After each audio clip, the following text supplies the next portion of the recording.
Hello, on this week's Loose Links, join us as we talk about a city where a carer has gone into a home to look after somebody but stole her bank card for money to feed her own kids. Find out our fiery debate on that this week. Also, we talk about events that happen in your city. So we go over to Lincoln tonight as the Lincoln bike race happened this weekend.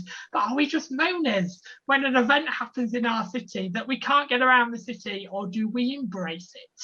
Also, we finish on the subject of a special needs school being given money to develop and grow. But is this enough? Do disabled children and adults in the year of 2021 have a voice? Find out that little bit more.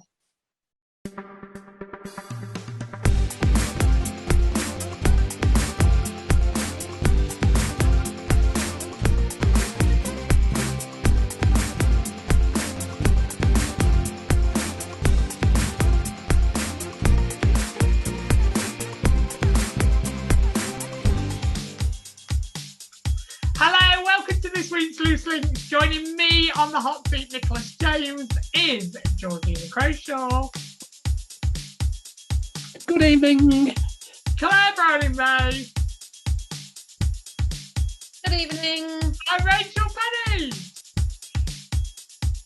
Hello. Good evening, ladies, as we share our fiery reviews on a town that's in Lincolnshire that has an elderly resident that's cared for, but the carer steals her bank card to feed her kids. So it's not a simple, complex story, but we're going to talk about it. Also, we also talk about events happening in your cities. But are they an inconvenience more than they are a convenience? Find out our views, different views there. And also we finish on the subject of the year of 2021 and disability as a school raises its funds to extend the school to make it more accessible to each and every one of us. All that on tonight's show. Good evening, panel. Good evening. You're going to have to excuse me tonight. I've got this dreaded cold that's going round. So if my voice suddenly goes I'll try my hardest to keep going. Are we all well? Yes, I think so. Now as well. Look, I can't read anything without a pair of glasses now. This week we have got your polls. Thank you for watching last week's show. It was quite an interesting show. Quite some controversial comments as well that we had. Thank you for your comments. It really does mean a lot. So we'll go on to poll one. We talked about waste last week and should we go plastic free? 100% of you said yes. I'm quite surprised at that. Nobody disagrees. Poll number 2 was, is it better to show integrity and dignity rather than revenge?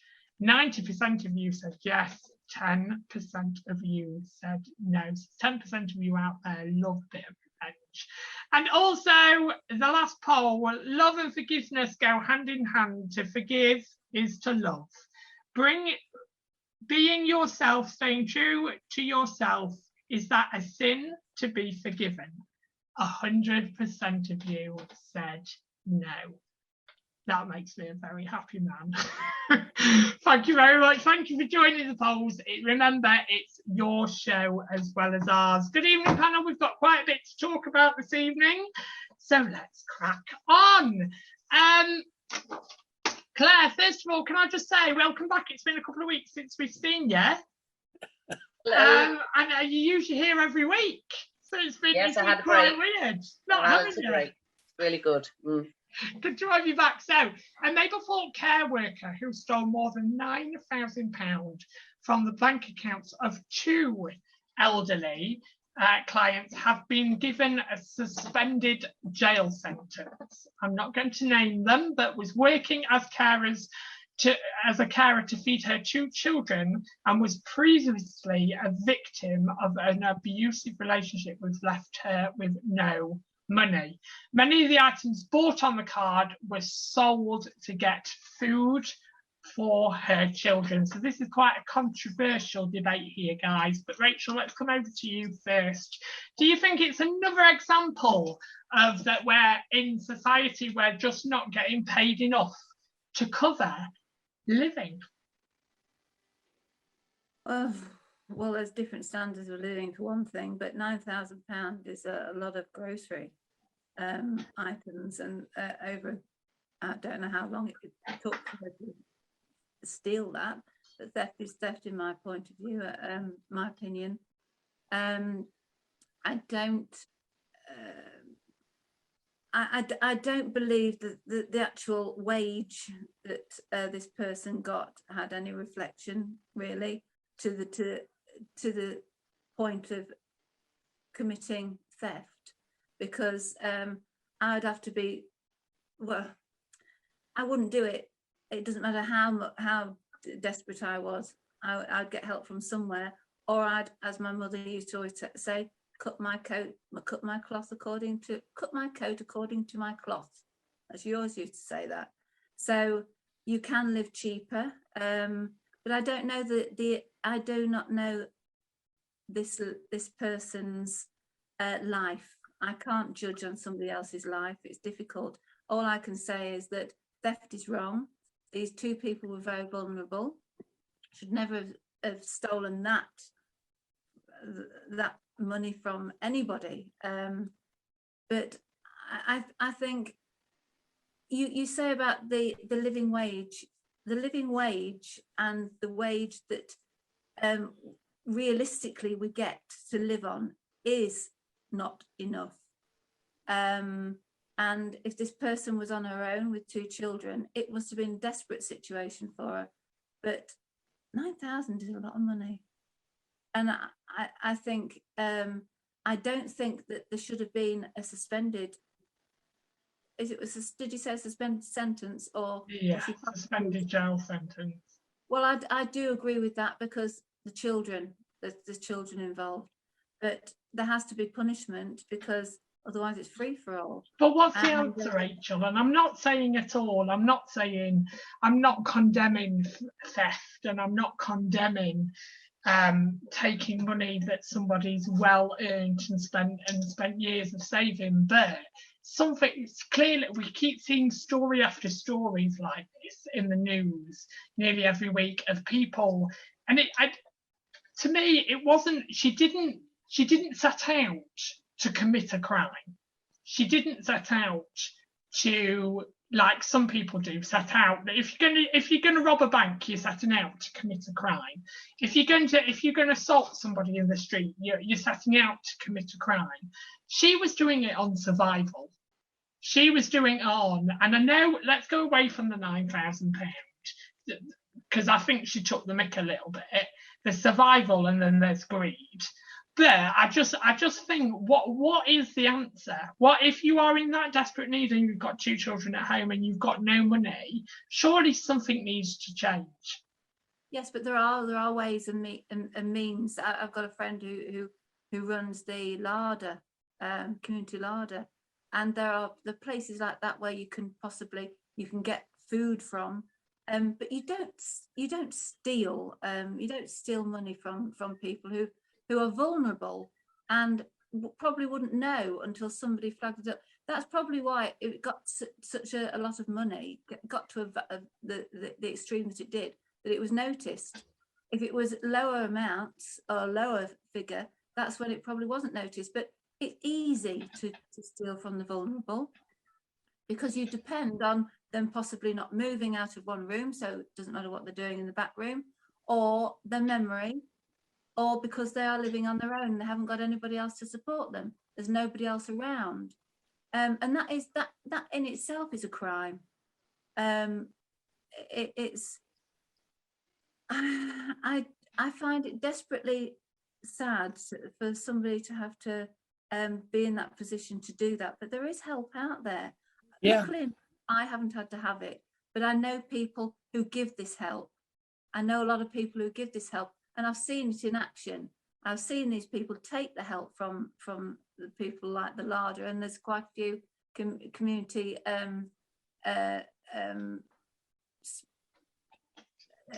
what do you call, community services out there to help people like this. But coming on to the wage, like you said about the wage, it goes again what we've said in previous shows, that the most vulnerable people in our society are being looked after by a very, very lucrative business, but the people actually doing the work do not get the money that they're paid to do the job. And that has got to change. That really does have to change, because I don't know why it's just brushed over all the time. Why it's so blatantly obvious that they're doing all the work and not getting the rewards for it. And so you're getting people that can't possibly get any other job. There's some very intelligent people doing this job, but also there's people that not particularly bright and going into these with just an NVQ. They don't need to have GCSEs or O levels. I'm not saying that people who are not educated can go into these jobs, but if there's nothing left, that's the job that they usually go into, because they're crying out for carers, and because of that, they're giving them peanuts. I just think, for this woman, first of all, good on her. She's gone out and she's got a job. But like you say, there is the crying out for carers. So that's probably why she could get into the caring system. But then somewhere along the line, as in, she's dealing with vulnerable elderly people, it's came across her that, I don't know how she's found the cards, or, she's had to do some groceries for the person. But like I say, £9,000 is a lot of money.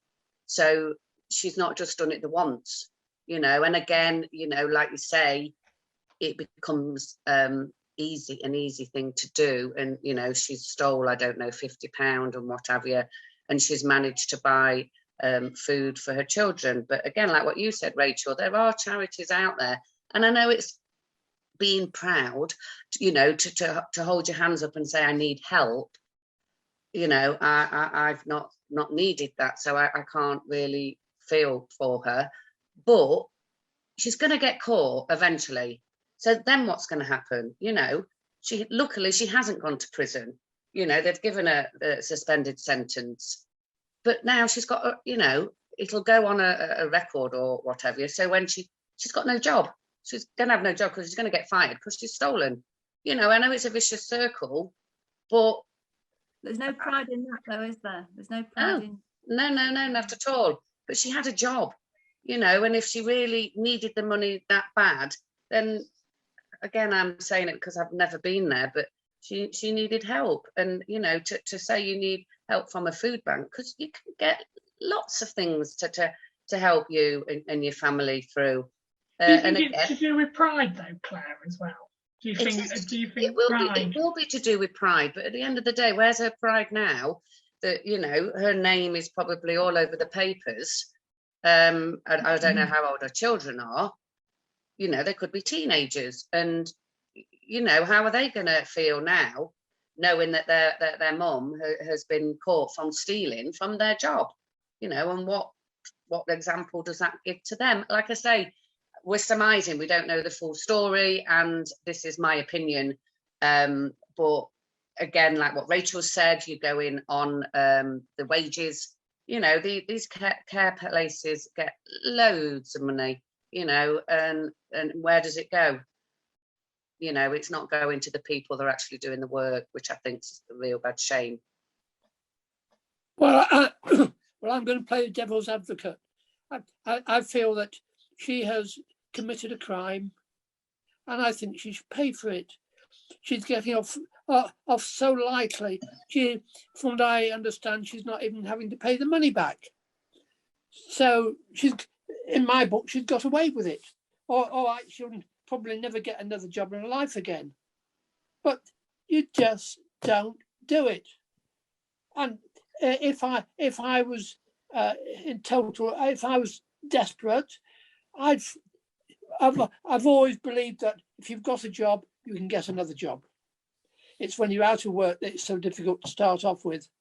I think she should have looked for a better paid job, but taking the money might have been so easy. I can think of the easiest way I can think of is she does the grocery shopping for her, takes the card, pays with the card. Instead of getting 50 quid out, she'll get 70 or 80 quid out. And this poor old dear won't have known. That's the way I can see it happening. But I believe in a proper wage. And if they take away the minimum wage, people are just going to get exploited. And I'm so against it.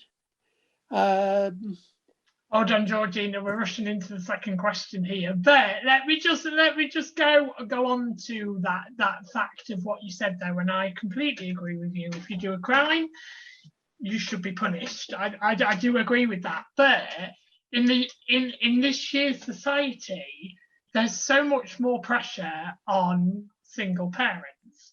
And I'm not saying at all that she should have done what she had done, but we're all sitting in quite privileged statuses of our lives, and I've been able to do that. And I'm sure that we've all had times where we've struggled through life and we've really had to knock back the pennies and stuff like that. But when you think about it, if you're a single mum, you've got food to put on the table, you've got childcare to pay for, you've got bills to pay, you've got rent, mortgage, council tax.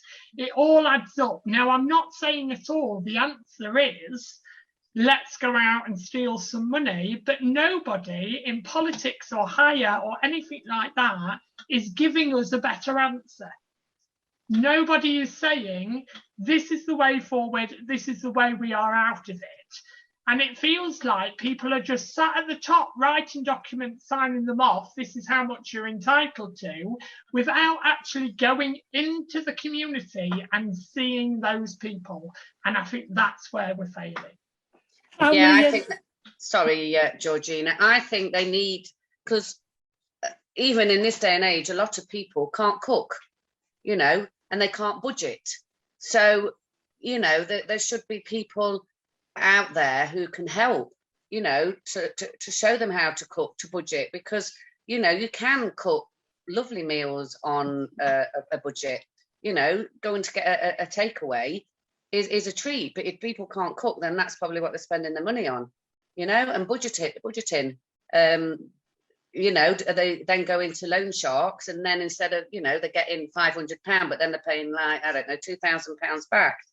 It's educating them, because as I say, a lot of them don't get it. And then if they're not educating their children, then it's just going to be a vicious circle, isn't it? So I just think there should be more help for people out there. And again, though, it is asking for help, isn't it? Like I say, going to a food bank, which, I have never done. So it is, but the money that was stolen is roughly about the difference between a carer and a nurse. There's about 12,000 difference in annual income.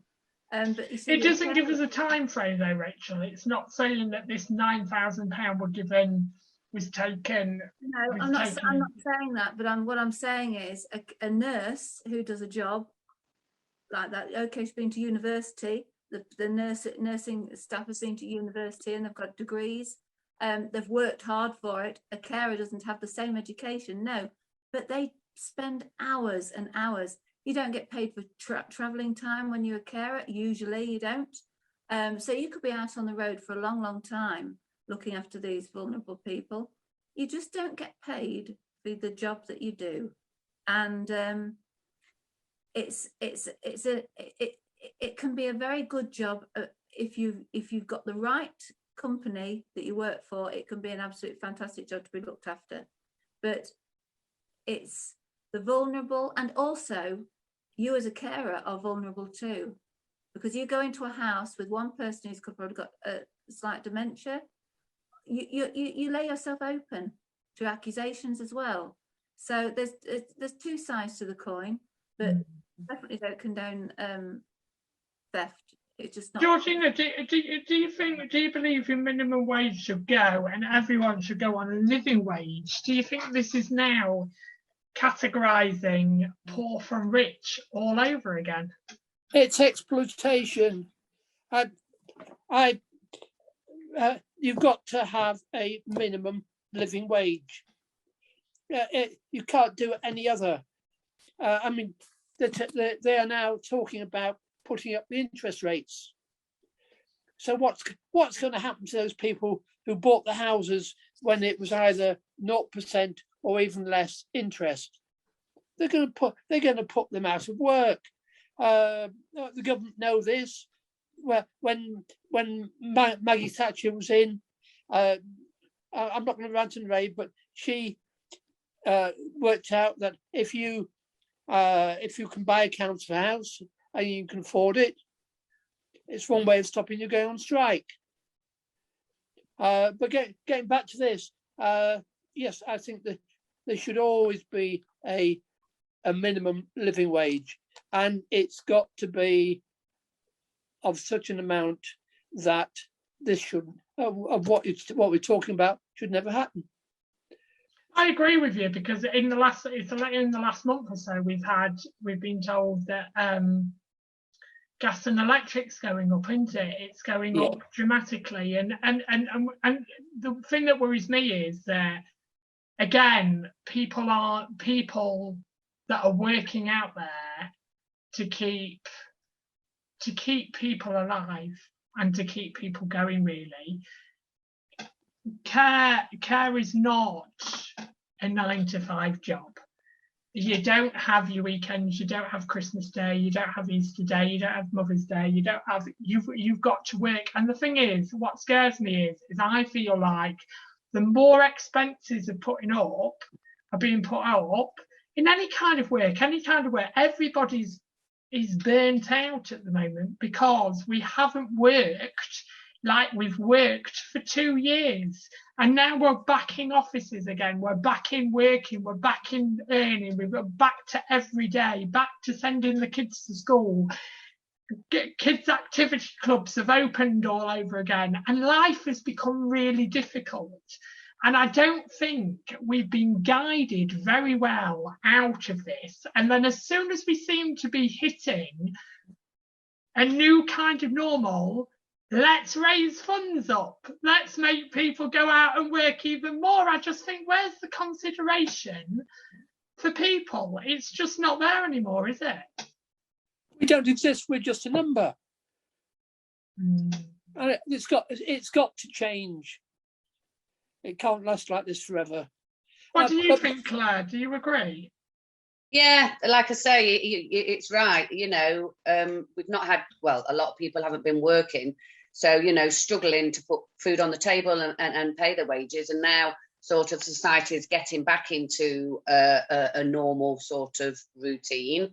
And people are sort of more on an even keel. But then, like you say, you know, a mortgage is gonna go higher. Gas and electric. I mean, we all need gas and electric, you know.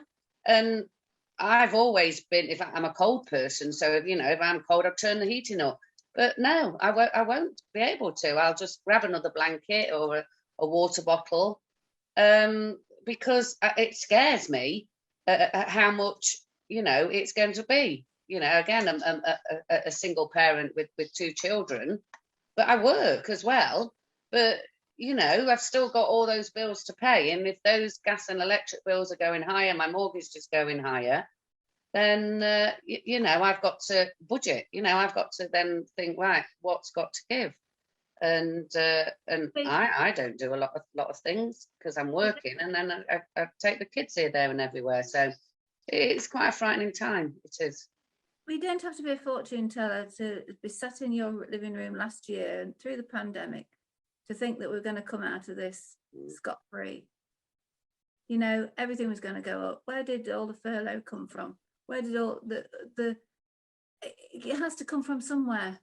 And we knew we were going to have to pay for it sooner or later. So we are. But it makes it doubly hard for the people who get low wages. Claire, do you think with cases and stories like this, though, and now that a consideration of charges should be dropped, because when hearing the truth, basically, when hearing about why a person has done something, do you think that crime and punishment needs to be looked at a little bit different when it comes to cases like this? Again, though, like Georgina says, she's got away with it. You know, it's £9,000 of other people's money that she's taken, who she's not going to pay back. But on the other hand, she's now got no job. So, you know, she's got this £9,000 on top of a wage. She's got no wage. So, you know, but then do you, you know, send her to prison? Will she learn by it? But then again, how old are her children and what will happen to them? So, you know, she's like the saying is, she's done the crime. She should do the time. You know, you can't just go and steal from somebody's, you know, who they entrust in you, don't they? But like I say, every case is different. But again, either, you know, she's got away with it, as in she hasn't, because now, like I say, her children knows that she's stolen. Again, how old are these children? So therefore, if they go to school, will they then become victims of ridicule? And she's got no job. So, you know, she's really back to square one. So, you know, and again, like I say, if she'd gone down, she's got a record as well. And then what happens to her children? You know, it isn't, she hasn't thought about it. I mean, who thinks about it? I suppose if they're stealing, but if she's got away with it, she's carried on with it. But eventually, with anything, you're going to get caught, aren't you? And which she has. So it's the amount of money that makes me think it was a little bit too easy, and it got greedy. It got greedy, and to spare your children from going on to the you know, the hunger, the edge of hunger, then £9,000, that doesn't ring true to me. That's greed. yeah. Tell us what you guys think. Remember, you are the fifth panel member out there. Tell us if you think living wage, minimum wage should be knocked and everybody should be on living wage. Do you think crime and punishment should be looked at differently when it comes to cases like this? Or do you think if you've done the crime, you need to do the time? Have your say and make sure you have your say. You are the fifth panel member out there. Stay tuned. As we talk about in a little bit, we are talking about events happening in our cities. But are we moaners? Am I a moaner? Get out of town. Are we moaners when it comes to our cities being taken over? And do we moan about it or do we embrace it? And we also finish on a quite highly strong subject with quite highly thoughts and views about special educational needs and the development of it in the year of 2021 as the school expands.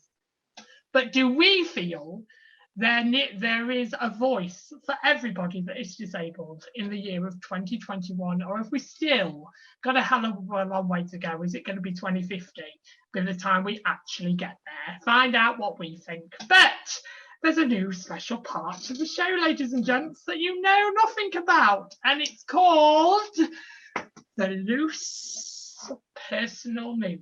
So the loose personal news is something that we delve into each panelist about a little bit of their personal lives. So we follow a story that's hit national news. So this month we are talking about one of my favorite artists, and that's Adele, as she brings out her number 30 album. She announces it and promotes it all around the world by putting 30 on different buildings to keep people apprehensive if she's actually going to bring a new album out. Her new single was released this week, which was called, I'll find out. I did say it in the green room and I've completely forgotten the name. I'll find out the name, but it's a fantastic single. But it has made me think, panelists. So, Rachel, let's come to you first. When it comes to heartbreak, and you've been hurt in the past or hurt in any sort of way, have you had an anthem that's made you cry, or a turn-to anthem that you like to play? I haven't been lucky in love though, Nick.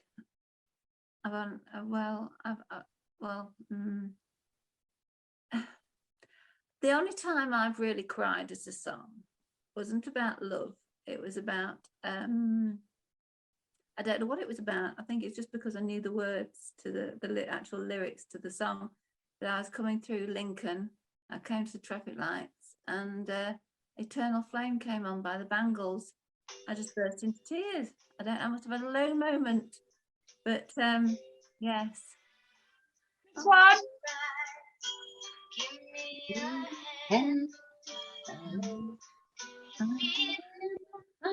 So was that your song? What made you cry, do you think? What? I knew the lyrics. I think I was amazed. I don't know. It was just melodic, and there must have been something going on at the time in my life. But sometimes you have a low moment, and the next day you'd listen to it, and you'd probably do a bit of a jig to it. But I just burst into tears going down St Mary Street in Lincoln, and it was just no reason for it at all. But I like music in the car. Well, thank you, Rachel, for sharing that. What about you, Georgina? Is there a song that you've turned to over the years that's made you? What was funny? I missed that.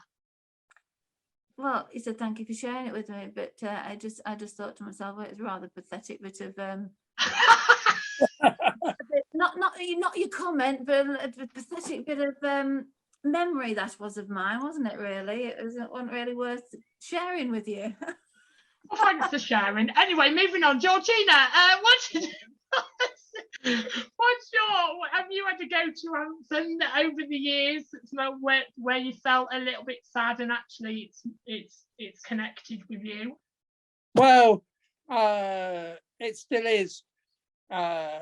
6 years of being on my own. We used to really enjoy and fuse of Queen. So, and most of all, it's Bohemian Rhapsody. This one. That's it. Reality. Here we go. Rise up to the sky and see. Why that one for you, Georgina? Why? Because I just associate it with good times, and that's it. With I was brought up in a square family. I spent 6 years abroad, so I didn't really listen to UK music. And when I came home and met Chris, and she was a Queen fan then anyway, and I got into it, and we just carried on. Oh, how lovely. A lovely love story. What about you, Claire? Is there a song that's made you cry into your pillow? Everything makes me cry. I'm like our Rachel as well. I'm not lucky in love. But like one of my first ones, which I can remember just, I'd said I was about 15 or 16, going out with this young boy, not naming him. And the record that I used to like was It Must Be Love by Madness. Oh, come on, Rachel, you lot are so serious. I'd miss you half as much as I do. We'll be on TikTok now. Yeah, TikTok. So why that one, Claire? Tell us why that one. I think it was because it was sort of, I mean, I would say 15, 16, which I think 15 or 16-year-olds in today's society was different than I was. Very naive, had to be in when it was dark and things like that. And he was just my first crush, I think. I mean, yes, he was my boyfriend. And this record, I just thought, oh yeah, it must be love. When you used to have your hairbrush and the mirror at home. I still have it. Still have it. Yeah, I've got my pen. and then he dumped me for one of my friends, so I don't Oh. like that record no more. Don't listen to that one anymore. No. Well, mine has changed over the years because, as I keep saying, I had an epiphany at 30, and my whole life changed. And I used to dwell on sad songs quite a lot. Sad songs used to get me through a hell of a lot. Someone Like You by Adele, I used to play quite a lot. There's a song by Lulu called You Hurt Me So Bad. That's about a breakup and stuff like that. But I've changed now in the fact of I've got a lot of shields around my heart, and actually I stand up for me and independence a little bit more. So when someone leaves my life and decides not to be in it anymore, this is my song. Birds flying high, you know how I feel. Sun in the sky, you know how I feel. Look at everybody singing. Get ready. Breeze drifting on by, you know how I feel. It's a new dawn. It's a new day. It's a new life for me. And I'm Feeling good.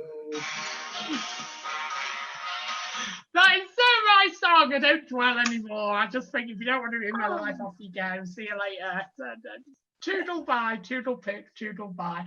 Right, let's move on to more serious subjects now. Thank you for sharing that panel. The single is called Easy on Me. I've just remembered Adele's new single is called Easy on Me. If you haven't had a listen, please do. It's amazing. Cycling stars retained their Nation Road race title on the final day of 2021. National Road Champions in Lincoln on Sunday. The team fought hard all day in numerous breakaway groups to secure another year in the famous red, white and blue jersey, having it first won the crown in Norwich in 2019. Norwich isn't the best city for me, but if you are watching, good evening, Norwich. Rachel, do you think our cities embrace events like this happening, or do you think we fall into the moaning of I can't get around the bloody city and I wish they'd disappear? No, I think we're quite good as a city because we enjoy it. We enjoy having, especially when the cyclists came this weekend. Was it Thursday to Sunday? And we had Chris Froome, Mark Cavendish, and I knew I'd forget his name. Swift. Yeah, I've got Swift. I have got Swift here. Swift. I think his name was that.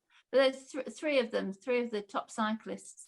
They were racing on Sunday. But I think it brings in a lot of money to the city and a lot of interest to the city. And usually it's the people that suffer the most are the ones on Top Hill in Bailgate. They usually suffer because we have the Christmas market that's closed, the roads, and it's only for a day, really, couple of days, and I think it's quite enjoyable, especially when I've had lockdown this last year, and nobody went out anywhere, so we don't moan at all. I enjoy it. I enjoy events like, well, I've done the 10K twice. That was all at the top of the hill as well. So I think it's quite enjoyable. I like it. I like a bit of the attention the city gets, personally. Again, though, they're shutting roads so you can have the Christmas market. I've been to the Christmas market a few times. I mean, I know I don't live there, but how lovely, So you've not got cars zooming about, people can go and park at a park and ride, walk in, see the beauty of the city, and walk the streets without having all the cars zooming around. I just think, like you said, we've had lockdown, we've not been able to do anything, go anywhere, and everything's starting to hustle and bustle again. So yeah, just close off the streets, have a wander, you know, if it's to do the cycling, the running, the walking, or to do a bit of shopping. Does it matter? I mean, they're not shutting it for forever and ever. You know, it's more annoying when there's roadworks going on. But, you know, they're shutting it for a reason, that they're making money for the town or city that you live in. So wouldn't you think that people would like to celebrate that rather than moaning?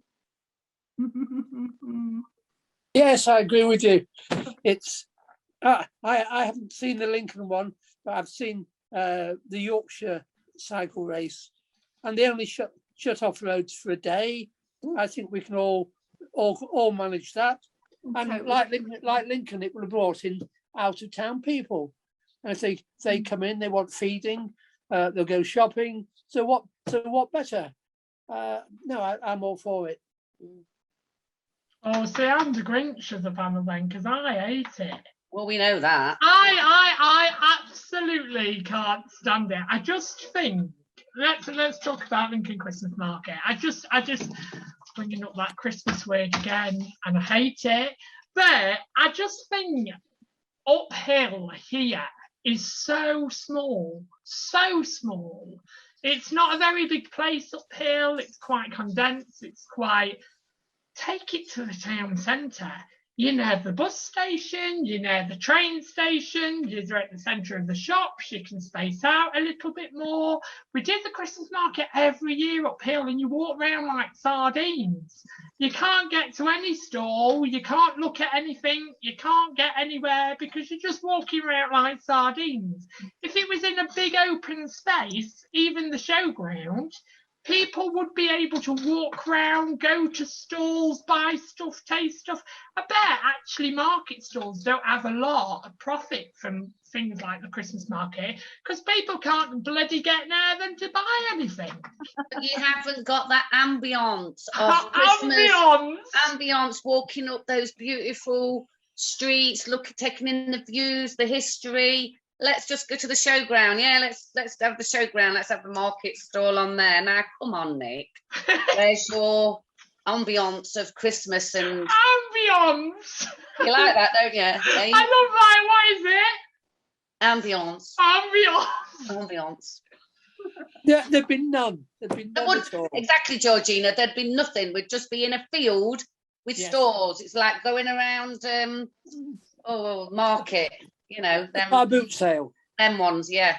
Well, with a bit of tinsel hanging around. Think about it. I'm proud of this city, and I think we should show it off more. Yes, Rachel. Here. I don't live uphill, but it's not very often it gets closed. So down with the Grinch. And to tell you something, that was a reflection of the Mayor of Lincoln. Thank you very much for having your say there, Rachel Buddy. It's always lovely to have your say. Right, who am I coming to next? I'm a bit lost. Claire, do you believe also keeping a goal in our lives while trying to stay positive? And while trying to stay positive is important. And what has been your goal and something that's kept you going in the year of 2020?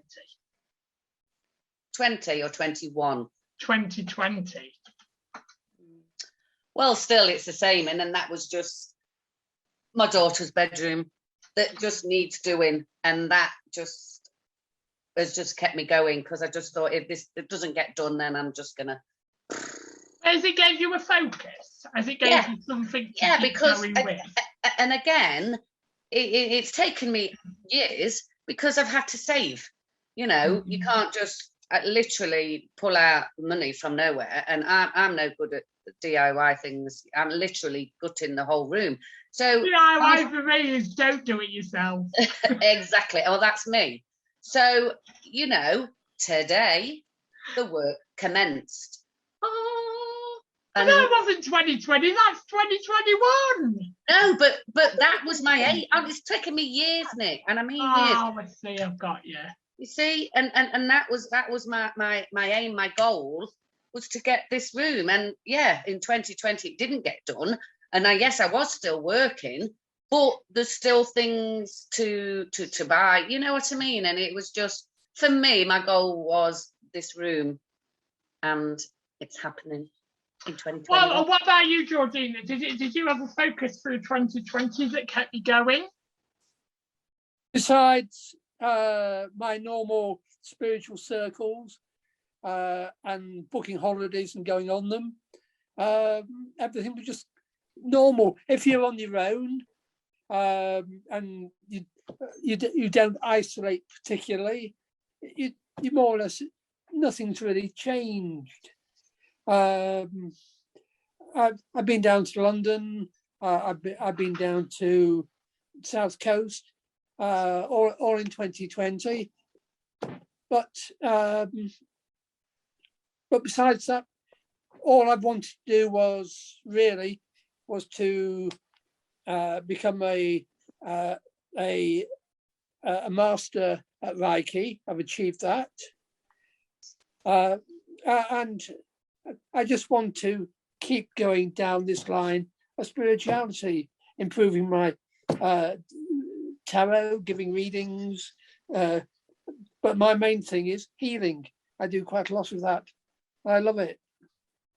So it's just progressed. What about you, Rachel? In the year of 2020, was there something that you could keep focused on that kept you going, that kept you alive, that kept you occupied? Well, you see, you always end up by asking me a question like this, don't you? I think I've been on 3 shows now and you've asked me a similar question. And it all goes back round to me being here with my mum, living with my mum.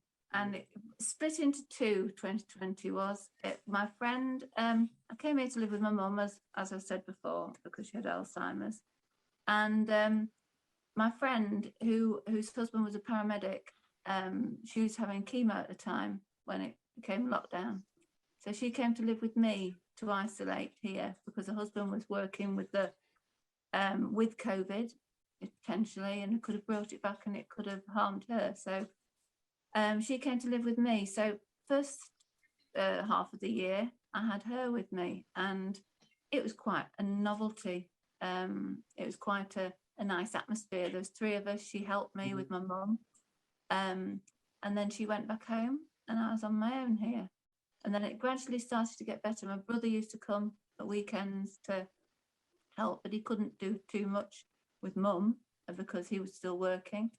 But my focus was my mum and my own survival. And so what bigger focus could you have, really? So, but we got through it. We got through 2020 at least, and I'm still here. That was my focus. Oh, thank you for sharing. Thank you for sharing that. What about you? What about me? Mm. Well, it's got to be loose links, hasn't it? It's got to be loose links. It's a focus that has. I wasn't expecting that. You put me on the spot, Georgina. It has to be loose links. Loose links has become, as I've said to you before, has been a project in my mind for about 6 years. 7 years now, and I always wanted to start it on the theatre stage, and then very, very quickly came to the realisation that that it could never start like that, because if people don't know about it, they're not going to come. And I seriously didn't think Loose Links would grow in how much it has grown. I have had the real privilege of meeting people that I would have never have met before. Two on this panel I already knew Georgina from another project that I ran, but I never met Claire and I never met Rachel. And it's turned into, I will be honest, it's turned into a full-time job. It is a full-time job. There's a lot of the behind-the-scenes stuff that you guys don't get to see out there, and then it's just planted on a Tuesday and there we go. But I wouldn't do it if I didn't love it. And I think I looked at our Facebook page this morning, and we are now on 1,249 members on our Facebook page. So we are growing and growing and growing, and that's all thanks to the people that you see in front of you every week that come on and bravely give an opinion about news and topics. So it has to be loose links. So every single viewer out there and every panelist, thank you. You've saved me. Let's move on to our final topic, which is now we've got some quite heated reviews on this, some quite heated debates, so get prepared. But a school in Spalding will undergo a huge, good evening Spalding, a huge 7.2 million redevelopment as part of Lincolnshire County Council special educational needs school investment. The refurbishment project at the primary school in Balding will offer improvements for special facilities for 127 pupils aged between 4 and 19, helping the school transformation from the ages of 11 to 19. And new facilities and extensions will be made, but it will be made on the original structure. So it did get me thinking. Let's go over to you first, Georgina. Do you feel people with disabilities have a voice today in the year of 2021? In many respects, yes, especially with the disabled Olympics. That's highlighted a lot of cases, but generally speaking, there are the exceptions, and that school's an exception. My view is, all right, give a child a chance in mainstream school, but they're going to need that extra help. And I've heard of so many cases now when the money isn't there. Or what happens when their schooling finishes. I want to see something that will give them a possible start in life for after school. And if this school gives vocational training, it will be brilliant. So yes, in some cases, yes, but in a lot of cases, I still think we're way behind. And I think every child deserves a decent start in education, and if it helps them to, you've got to adapt schools. You've got to adapt them to help these children have a normal life, because just because you have a disability physically, your brain still works, and there's no end of people that give so much that. You don't have to have a disability. What am I trying to say? The disabled body makes no difference to the impact you can have on the world, because there are some brilliant people out there, and just because their legs or their arms or the bodies aren't working how they should do, the brain is the most powerful part of the body, and we all deserve the right to have an education, and there's nothing more damaging than a child to be sectioned off as something different, because that it's harmful. Is it school meant to be for a child going all the way through, or is it just meant to be to get that child up to mainstream standards? Is it 11 to 9? Yeah, 11 to 19. 11 to 19. Didn't you say from 4 to 19? Yeah, 4 to 11, and then no, hold on a sec. Hold on. Transform from the age. They started at the age of 127 pupils from the age of 4 to 19, but they're now looking to extend further education for the 11 to 19-year-olds. So the school always offered from 4 to 19, but they're looking to extend what they educate 11 to 19-year-olds. So basically, the 4 to 11 then is like your primary age, and Yeah, then from 11 up is your secondary, Yeah. and sixth form, which is Yeah. fantastic. You know, in like mainstream schools as well, you know, they do have children with lots of different disabilities. I mean, my son had cerebral palsy, and he went to a mainstream school, but for him that was fine because, you know, his lower half didn't work, but his top half did, so his brain and that did. And there's children at the school that I'm at, you know, who have got ADHD and autism, and there's Down syndrome children, but it's up to their parent, and if they can get I think it's an EHC plan, and that is what you're saying about, it's always about the money, you know, because they probably then need a one-to-one. But the children at the school that I'm at, you know, get the same education as the other children, but it's just as you say, when they get to the 11-year-old, when it is more difficult, the workload is more difficult, that, you know, a special school is good for a lot of children, not all, because these measures are put into place.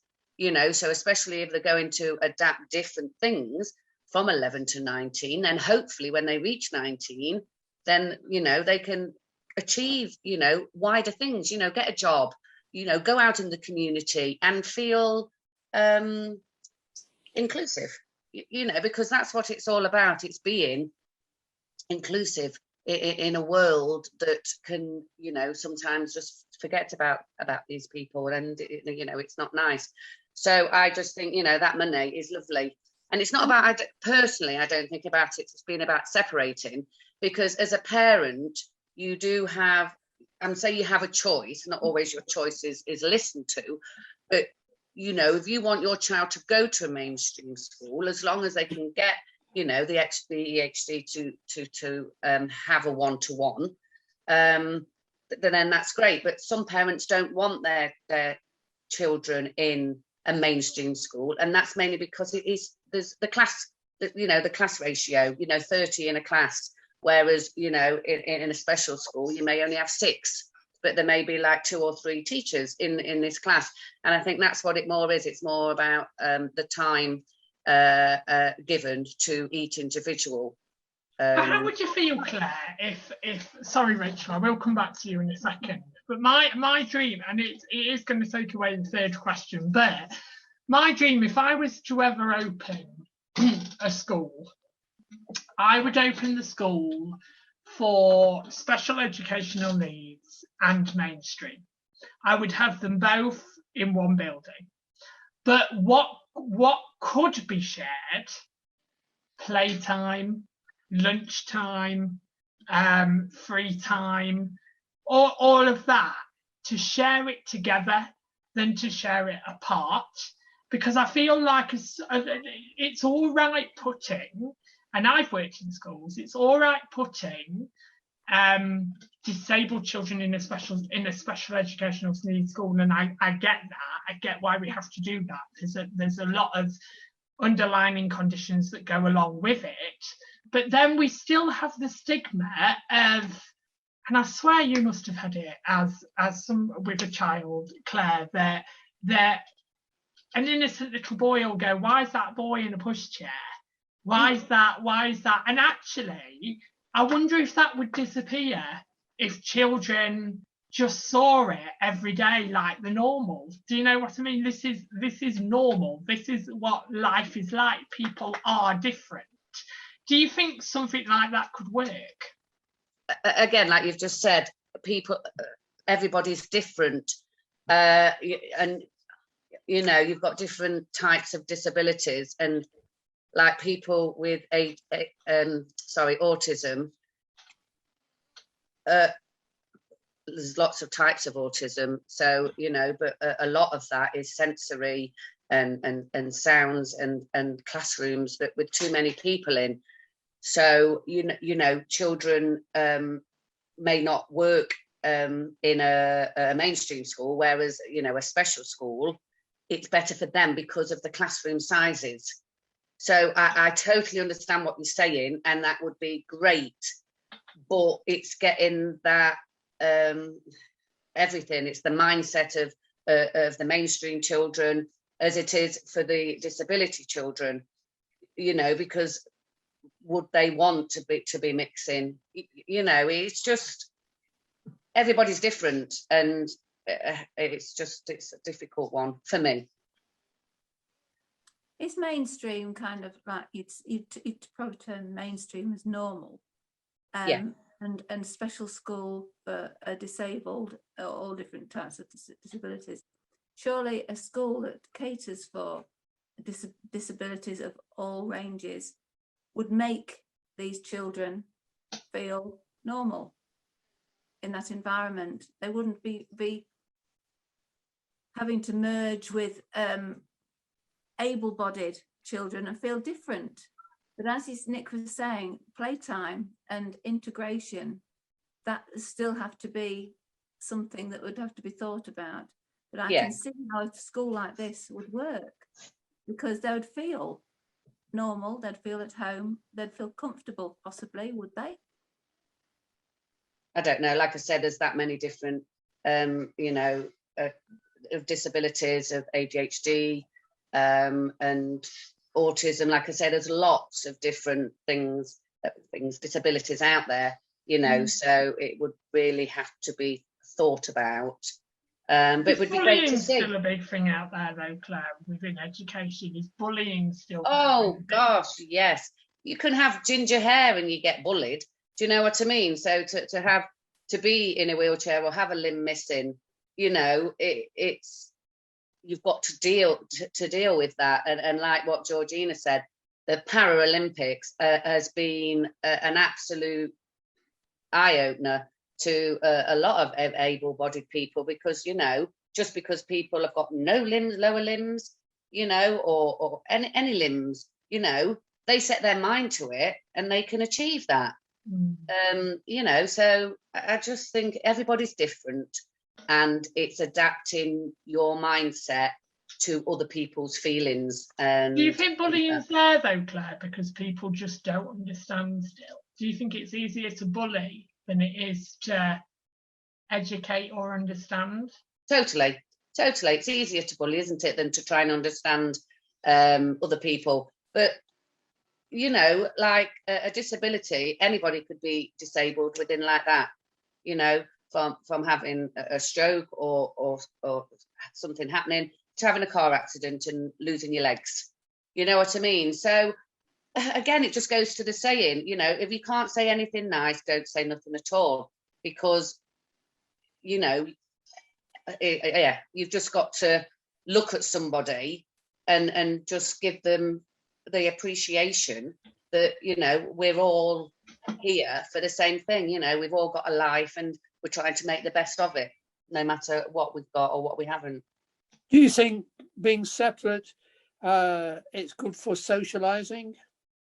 For some, I think, yeah. I mean, even just because you're in a special school, you socialise. You know, they still have parties. I knew a couple of girls who went to a special school, and they, the school wouldn't do a prom.